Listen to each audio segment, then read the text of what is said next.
again. Good morning to everyone. Good morning. And gaman tayo, uri pa nakatulitas na mensahe, uri pa ikinanta ng itubi.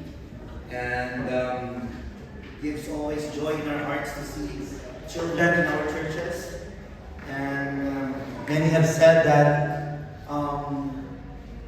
the church is growing and will continue to exist if there are children running around in our churches. That's why we praise God that our church here in Briaga Christian Fundamental Baptist Church values so much of children's ministry, and we know that it is where the heart of Jesus Christ is. And so that song truly is a great reminder to all of us, not just because it is sung by beautiful children, but of course the message of the song truly is very timely to all of us. Magteng dyan sapak to our Ibaloy friends, sa mga Bisaya dyan. I am half Bisaya. My mother came from Mindanao, Quezon. Maayong aga sa mga kalugar ng misis ko sa Batanes. Kapyan ka pa na Diyos lumabit siya Pianura. That's their good morning. Sa mga Ilocano na kasama ko, good morning. Alright, naibag na bigat ka na kaya ang kagsad. I'm so humble enough to stand before you because this church is a memorable church to us. Way back year 2015, our gospel team toured here in Baguio, Benguet area, Baguio City, and we were so blessed to stay here for more than a week, and we learned so much. We are my companions during that time learned so much about ministry, and even so blessed with your lives, and now we are 10 years after that. Kaya nagpapasalamat ako. I was able to preach that time during your Ilocano worship. Kaya tinanong ko kagabi, anong gagamitin ko? Ilocano ba? Tagalog? English? Kasi nung 10 years ago, I spoke straight Ilocano kasi Ilocano worship. But we are lingual today. That's why halo-halo na lang po ang ating pananalita. Thank you so much, Sir Dexter, for reaching out, and to all the leaders of the church for giving me this opportunity to speak to you, to stand before you this morning to declare God's word, and even greetings from our church, Lawag Fundamental Baptist Church, and our fellowship in Ilocos Norte, the Fellowship of Fundamental Baptist Churches in Ilocos. As a preacher, I live by two guiding principles. Number one, we are taught in the seminary to preach according to your age. That's the first principle I got from the seminary. So, huwag kayong mag-alala. I'm only turning 35 this year, so I'm only allowed 45 minutes to preach. Kaya nung nag-preach Pastor Larry dito, I won't kung ilang year yan. He has the license to preach for more than 1 hour because he's now 73 years old. And the second principle I have in preaching is, blessed is the preacher that preaches short, for he will be invited again. So, hope to see you. Pero sabi ng misis ko ay mahaba din ako mag-preach because siguro nakuha ko na rin sa tatay ko.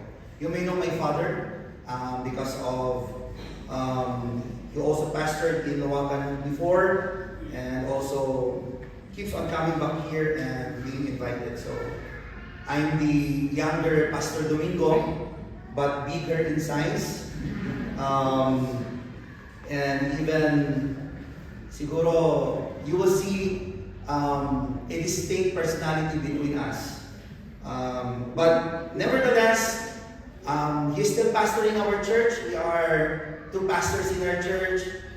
I'm not the senior pastor because seniority yung kanyang taon, but in function, I'm the lead pastor of the church. And my father, our senior pastor for so many years, is now our elder in the church. So we have a co-equal working relationship. We had a great time pastoring together, but still maintaining the father and son relationship. And that is working for both of us. And I'm just so blessed that I am pastoring my home church, running 10 years now, and that's all by the grace of God. The topic given to me this morning is all about marriage. And I know that this whole month is all about honoring God in our families. And marriage, or getting married, is one of the most exciting part or moment in our life. I remember vividly way back 2016 when we got married. And I made a promise to my girlfriend before that in 2 years I will marry you. That's my promise to her. While still at the seminary, while we are still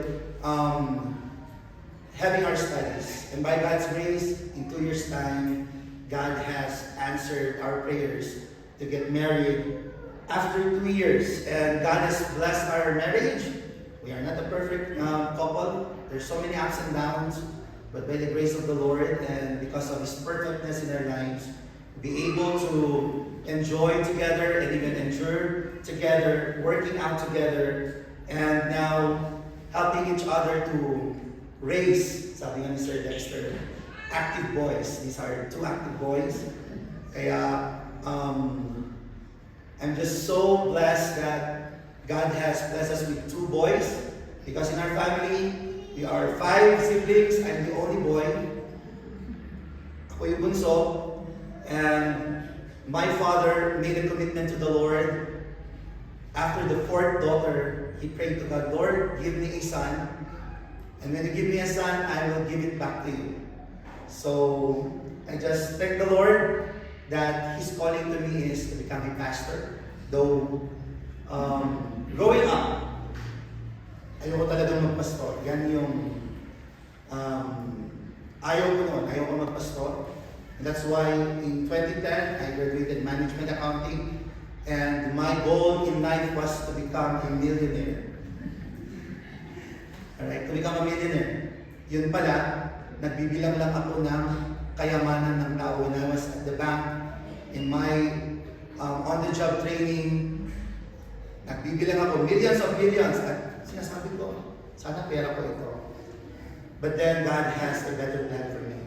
More than becoming a millionaire is becoming a servant of the Lord. And I cannot trade that for anything in my life. That's why I'm standing here before you, testifying of 10 years now. Started when I was here in Buyagan. That was actually the transition for me to become a pastor in our home church. So, very memorable in the church na ito. So, in behalf of our team, BBSI Gospel Team 2015, I know that they are, naiingit sila ngayon na nandito ako ngayon. And thank you so much for becoming a great blessing to us. And let me tell you, our team, those individuals are doing ministry, and they're still worshiping and serving the Lord because of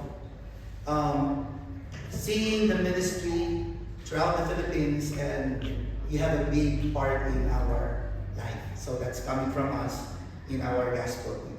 So going to our message this morning, please open with me your Bibles in Matthew chapter 19. Matthew chapter 19, verses 4 to 6. Since marriage is our topic this morning, marriage intended by God.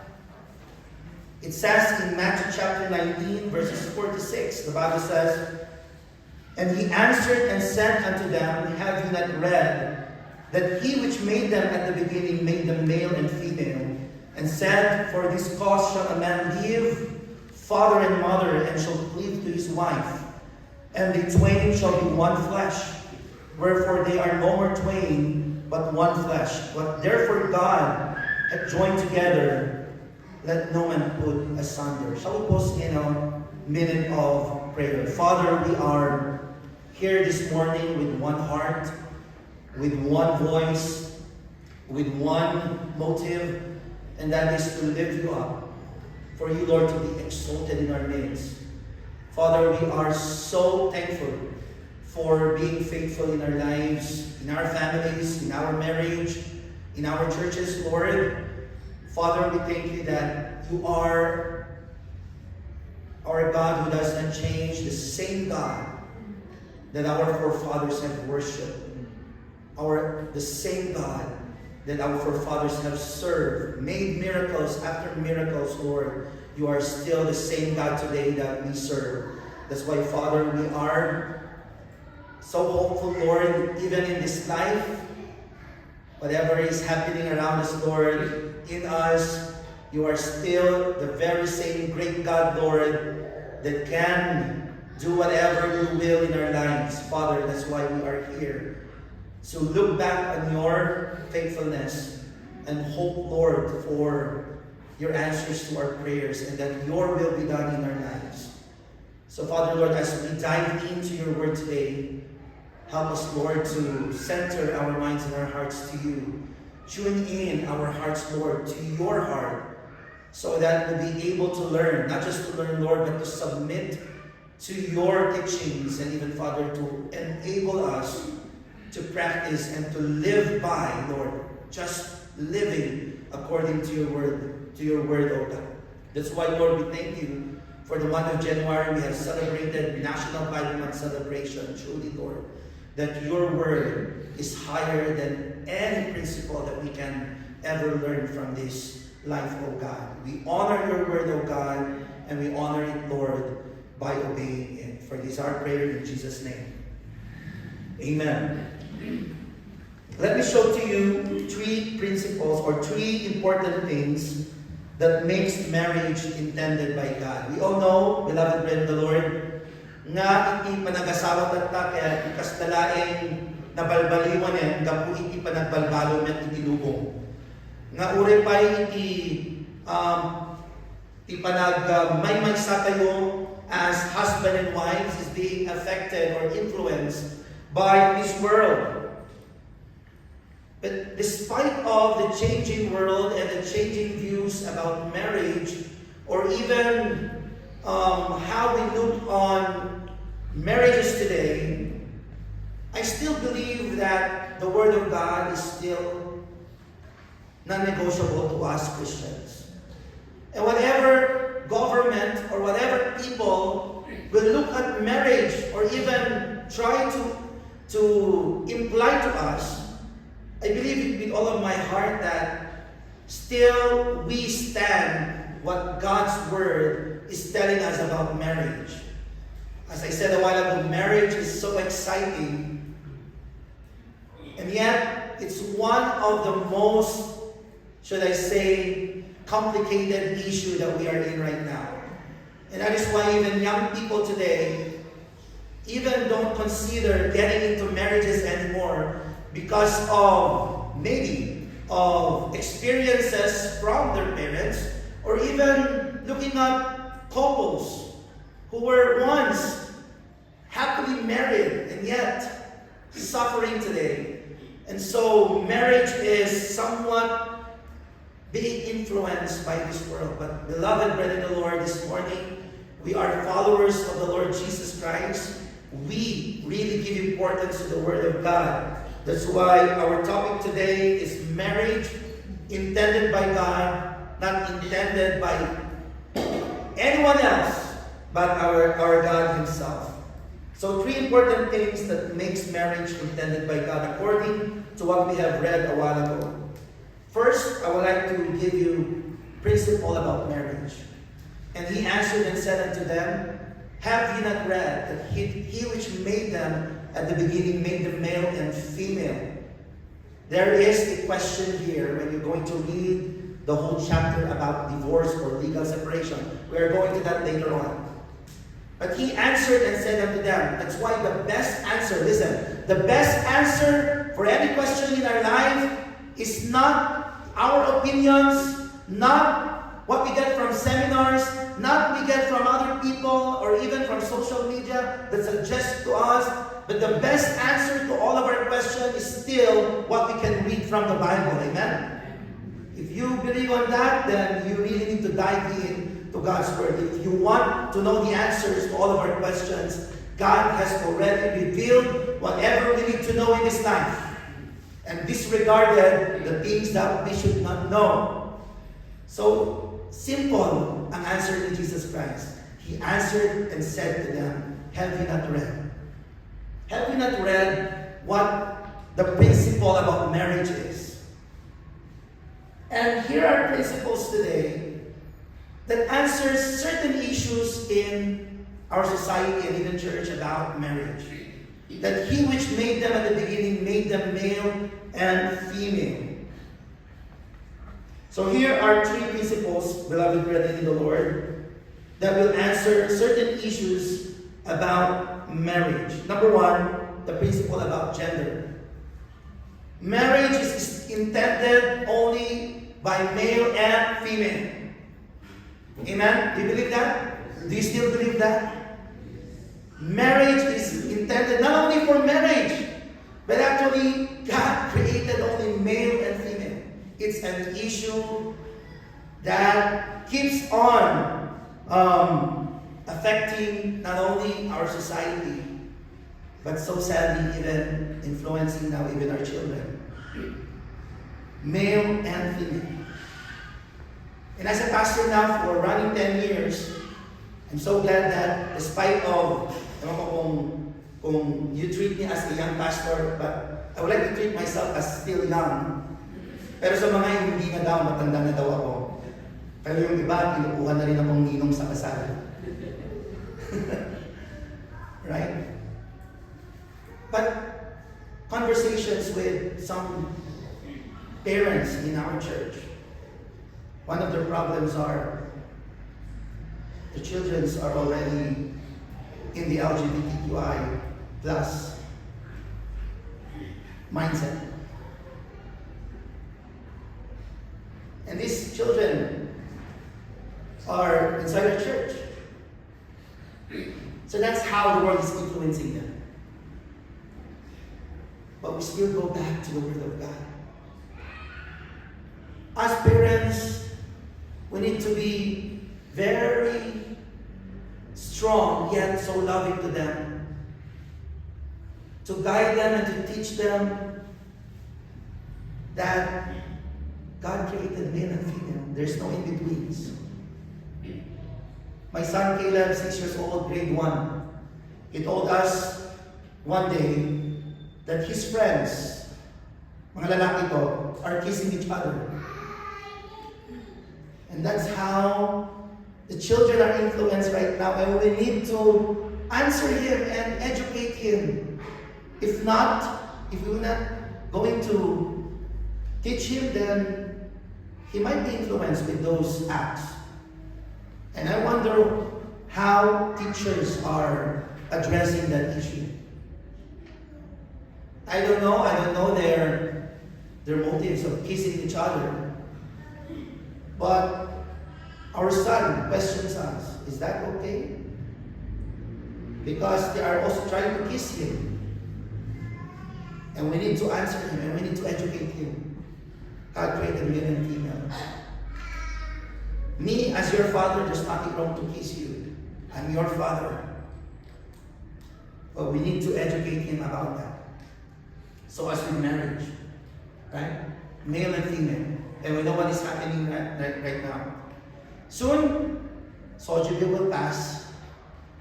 Even if we try our best to pray for it or even to do anything to hinder it, because the world is getting worse and worse. It could be passed very, very soon.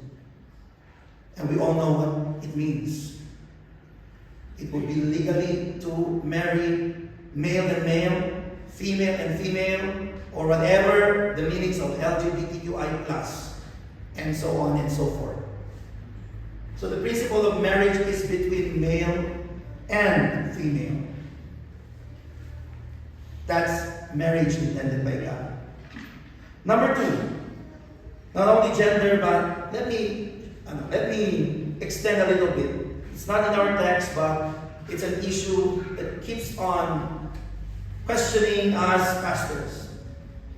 How about who's going to be your lifetime partner? That's the question. So the second principle, your lifetime partner is God's will for you. Amen? And the Lord God said, it is not good that the man should be alone. God said, I will make him an helpmeet for him. It's not you. It's not your parents that will choose your partner in life. Wala na pong fixed marriage ngayon. Meron pa ba?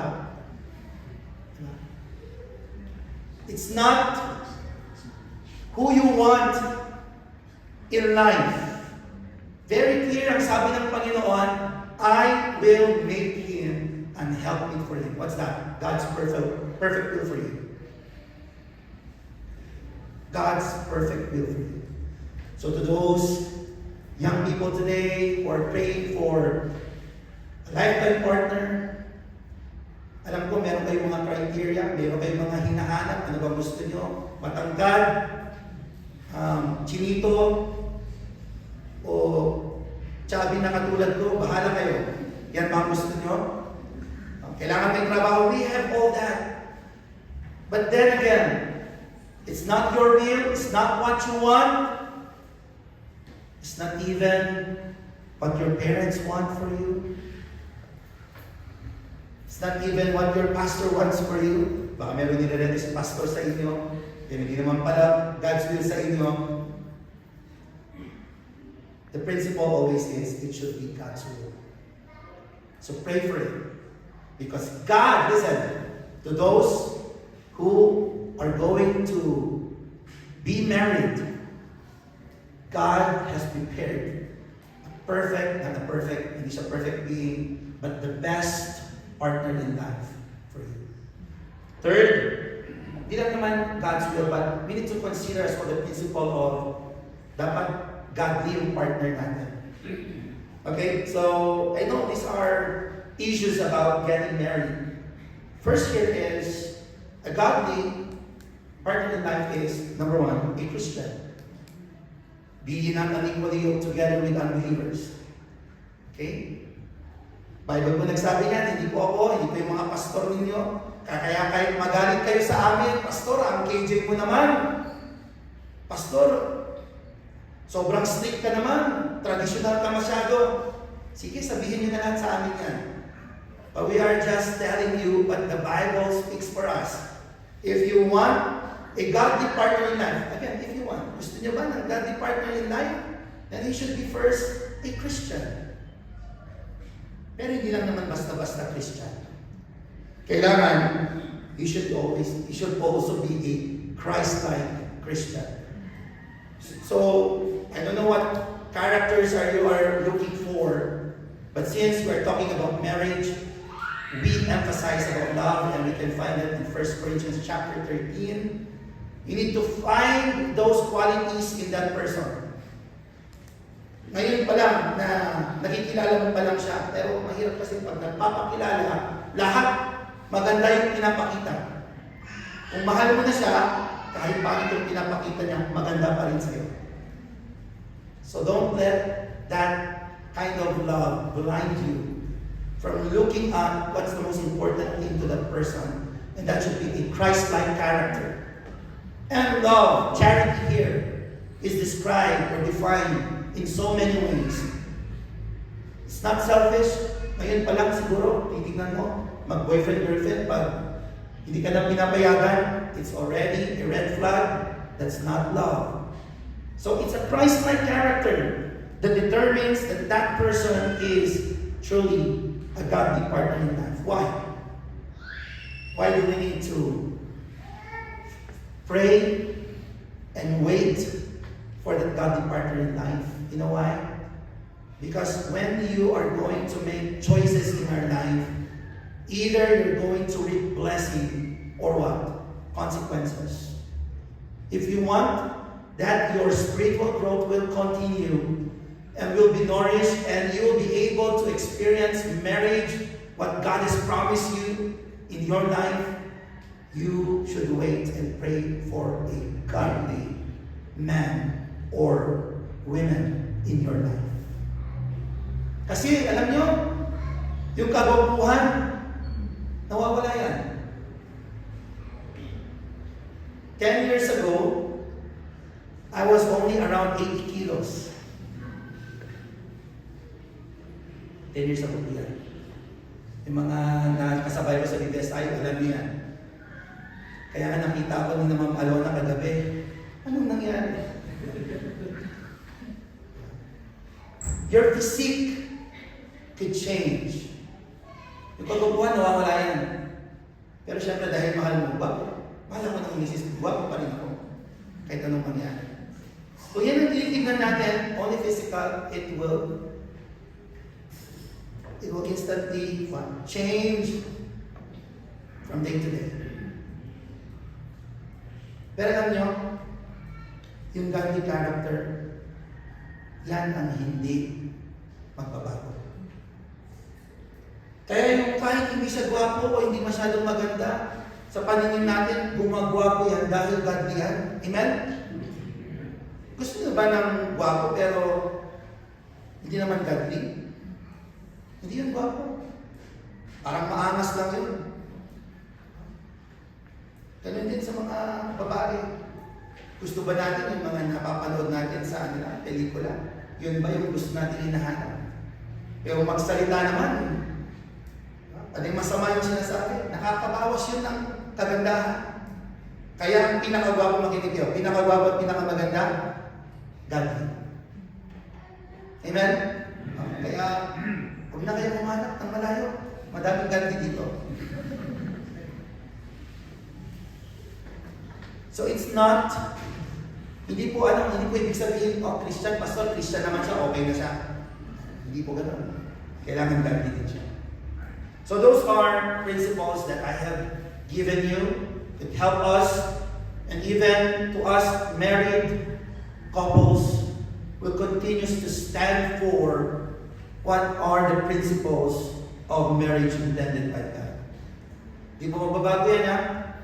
Ang gender natin, male and female pa din. And we are now on 20th, 30th years in our marriage.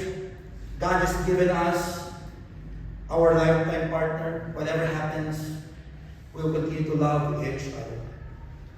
Second book, not only about the principle, but I will show you the practice of marriage. In verse 5, it says, "And said, for this cause shall a man leave father and mother, and shall cleave to his wife, and the twain shall be one flesh." King James kasi yung gamit ko dito. Yung twain ko dito, two. And the two shall be one flesh. And that is marriage. Right? Two becoming one. Two becoming one. The question today is, do couples need to get married still? Do we need to do the ceremony? Importante pa rin ba yun?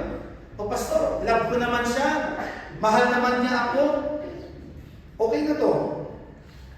Right? Kailangan pa ba ng wedding? Madami pong natatakot sa wedding ngayon. Unang-una, magastos daw. Magastos ang ikasal. Nung kasal po namin, we were expecting 300 people. Bakit po? Ang lawak ng mga plan namin eh. Pag hindi ka makaimbita ng isa dyan, magagalit sa'yo. Kahit hindi mo kakilala, basta kamag-anak, you need to invite those person. So, maraming natatakot na yan dahil magastos. Pangalawa, nakaka-stress. Imagine, you are planning for 1 year, and on the day of marriage or the wedding, madami pa rin palma. Mga coordinators wala pa din. Kanya-kanya pong reasons, but ang tanong po is, may wedding ba sa Bible? May marriage ba sa Bible? Of course, the answer is yes.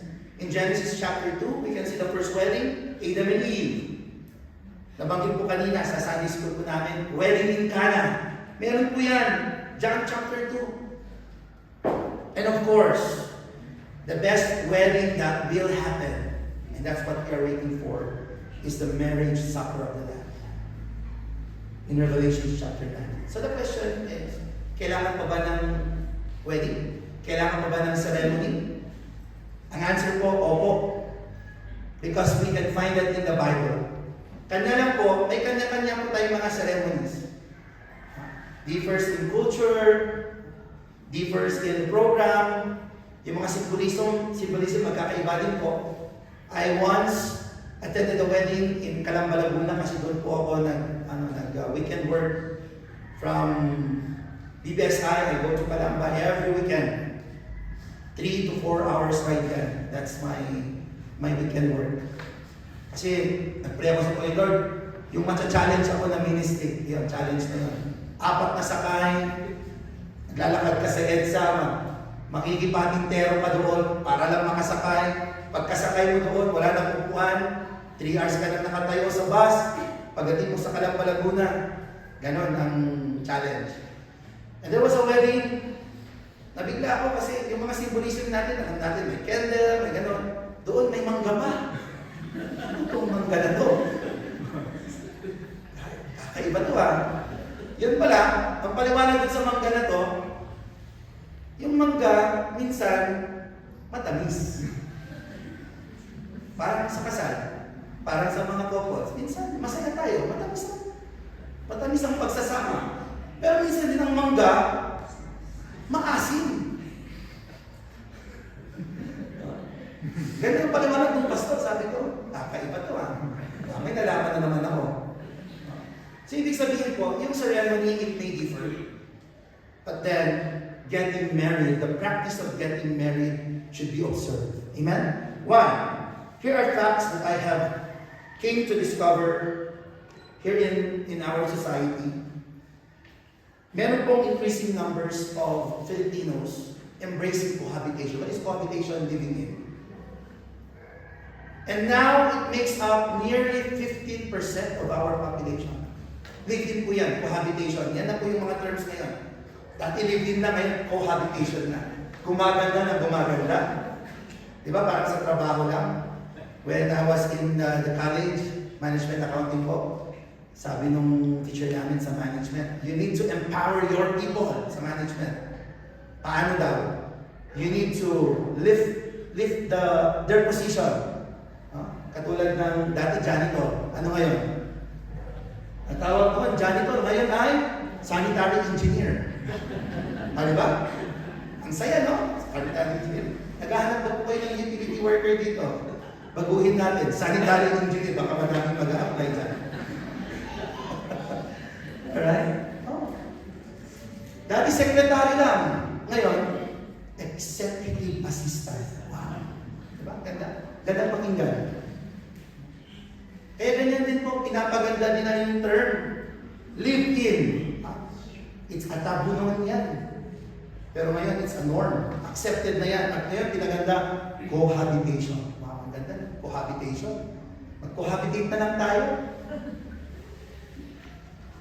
Pero nangyayari po yan, 50%. And as of now po, roughly we are 190 million.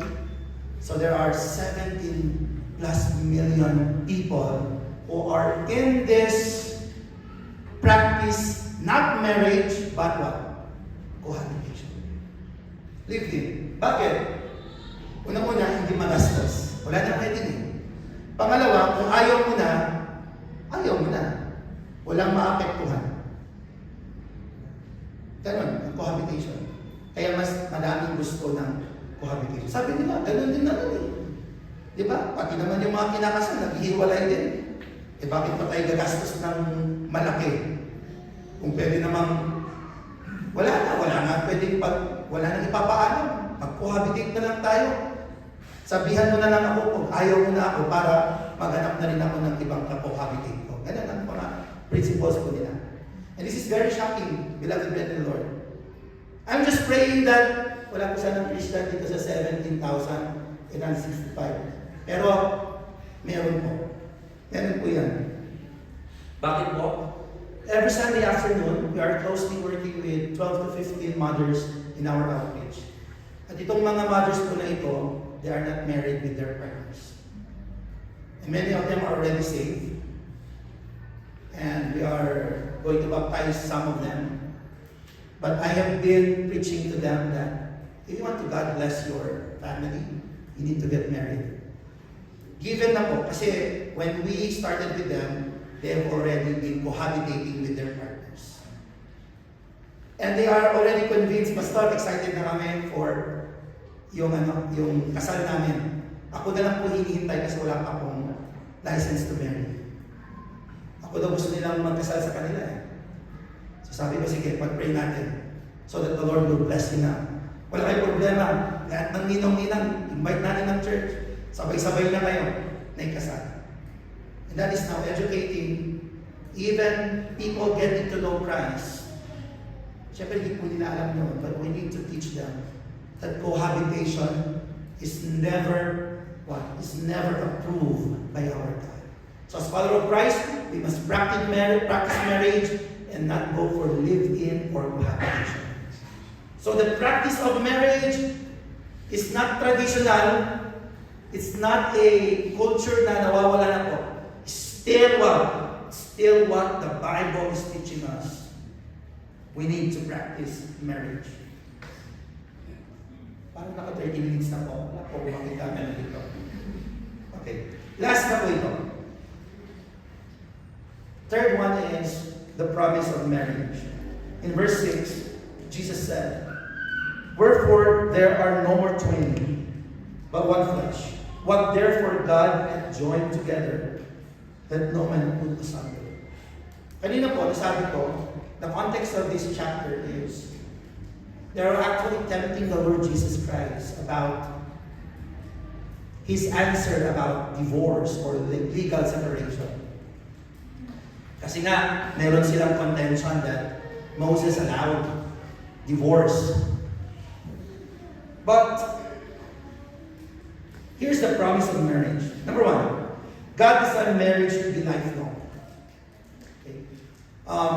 It is a lifelong marriage. Ang answer po ni Jesus Christ is this. They say unto Him, "Why did Moses then command to give a writing of divorcement, and to put He had said unto them?" I wouldn't like to steer any personal opinions or your convictions this morning, but just let the Word of God speak to us this morning. I know that United States are practicing divorce here in the Philippines where meron pong tinatawag na annulment of marriage. But here is the answer to that question. Ito po ang answer of Jesus.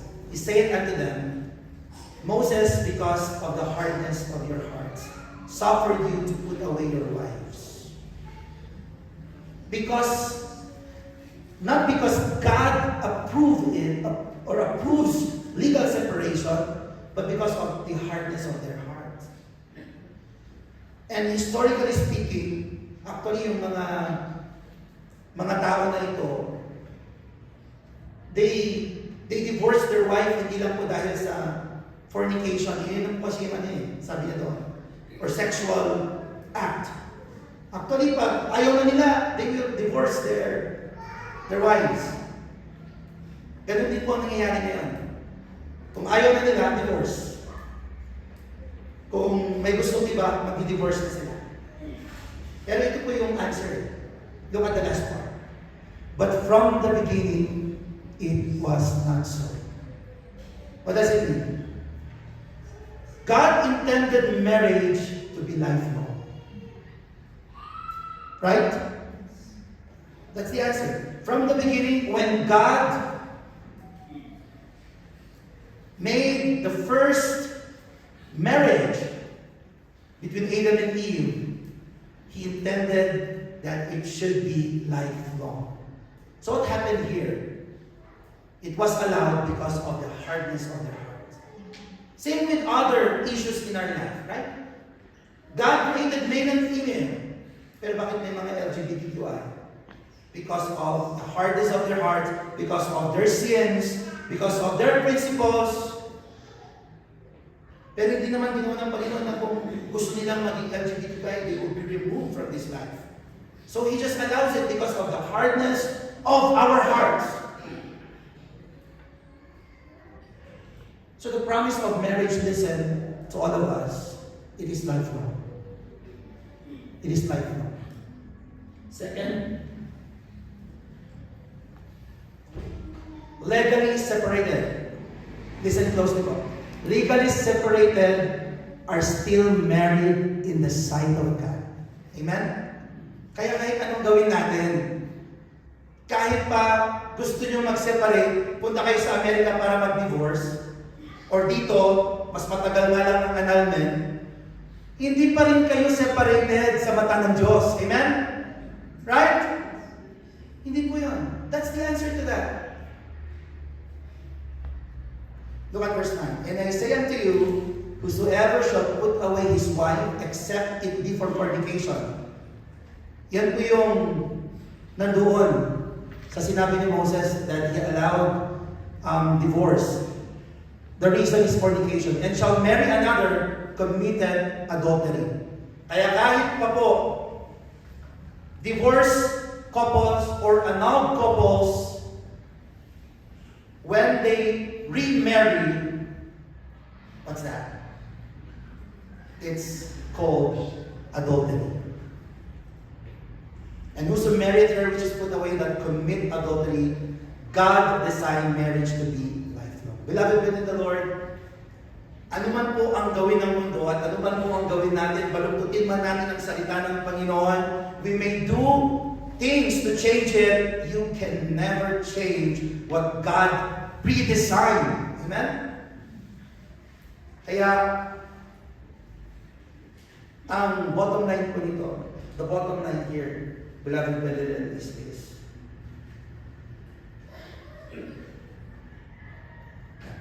The bottom line here is, what therefore God hath joined together, let no man put asunder. Let no man separate them, even as couples.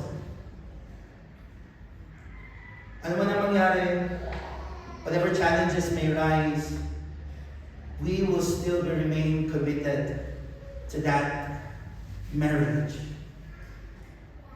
Because this is the answer for it. Not that I'm promoting, again, disclaimer po, I'm not promoting divorce or annulment. But because it's in our passage, we need to address it. Yes, it happens. Even to Christians, we have members in our church who are in the United States. After so many years, we just learned they went through divorce. Nakakalungkot po na nangyayari yun sa kanila. They are legally separated to their husband and wives. But we still exhort them, you are still married in the sight of God. You are still married in the sight of God. In order for that, ito kasi, the design of God is lifelong. We should not be separated. The answer to that is Ephesians 5:22-25. You know this, wives, submit to your husbands. Husband, love your wives. If we would just practice it, I believe, wala po tayong, hindi ko sinasabi na walang magiging problema. Aminin po natin, wala pong perfect couple. Meron yan. May mga, ayaw kong yung term na pinag-aawayan, pero may hindi tayo pinagkakaintindihan. But at the end of the day, we need to love each other, forgive, accept, and let the love of God rule our hearts. So if we really love and submit each other, ito, listen, we will not even gonna think about divorce and annulment. And of course, if you love the Lord your God and experience His love, hindi hahantong doon sa sitwasyon na maiisip mo that you want separation from your partner in life. Let me close with this thought. Our great rabbi once said, yung rabbi na po, tinutukoy po dito si Sir Poliano. Ito po yung advice na sa amin. Sabi niya, at totoo po ito, ewan ko kung you will you will agree with this one. He said to us, do not marry the one you love. Parang pangit, ano? Hindi mo mahal. Why? Kasi po, pag nasa courtship, nagmamahalan eh. Diba? Pag nasa courtship stage, grabe, tayo mga lalaki, alam natin yan. Message tayo ng message. Bibilihin natin yung mga dapat bilhin kahit wala tayong pera. Gagawin natin kung kahit hindi natin kaya. Kahit ayaw mo, gagawin mo eh. Para mahalin ka lang. Kanina sa Sunday school, may mga metaphor simile. Sabi niya, susukitin ko ang bituin. Sabi ko naman kay Sister Chelsea, lalamuin ko from Ilocos Norte to Batanes.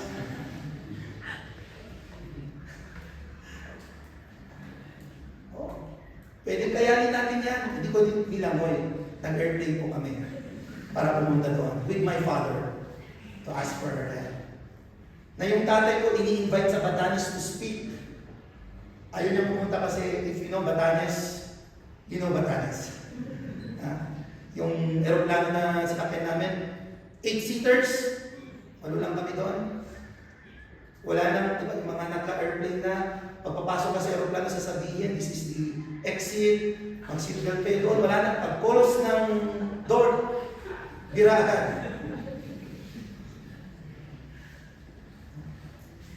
Kahit hindi ka naka-seatbelt, hindi ka sasabihan doon. Hindi nga magkasya yung seatbelt sa akin, kaya sabi ng piloto, hayaan mo na lang yan, sir. Sabi niya sa akin, tama, hindi ko maano eh, walang makuhang extension. Sabi, hayaan mo na lang.